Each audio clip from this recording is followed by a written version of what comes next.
हाय मित्रांनो, कसे आहात तुम्ही सगळे? हा पहिला व्हिडिओ आहे. या व्हिडिओत मी तुम्हाला क्रिकेट संबंधीचे काही फॅक्ट्स सांगणार आहे.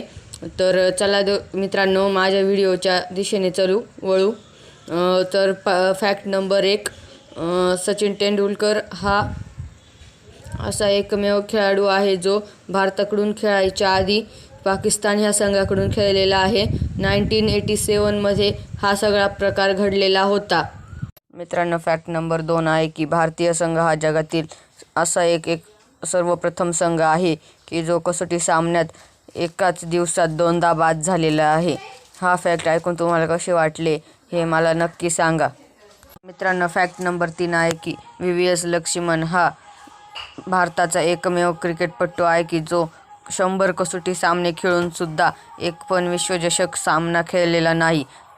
मित्रांनो, आजचा आपला फॅक्ट नंबर 4 आहे की सगळीकडे क्रिकेटचा देव म्हणून ओळखला जाणारा मास्टर ब्लास्टर सचिन तेंडुलकर हा रणजी करंडकमध्ये फक्त एकदाच 0वर बाद झाला आहे आणि त्याला बाद करणारा भारताचा सगळ्यात वेगवान स्विंगचा बादशाह म्हणून प्रसिद्ध असलेला भुवनेश्वर कुमार ह्याने त्याला बाद केलेलं आहे.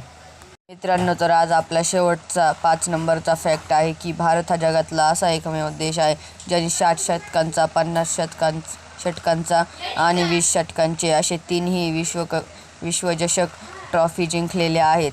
तर हा व्हिडिओ ऐकून तुम्हाला कसं वाटले हे मला माझ्या इंस्टाग्रामच्या अकाउंटवर कळवा व माझ्या व्हिडिओला लाईक व शेअर करायला विसरू नका व सबस्क्राईब करायला देखील विसरू नका.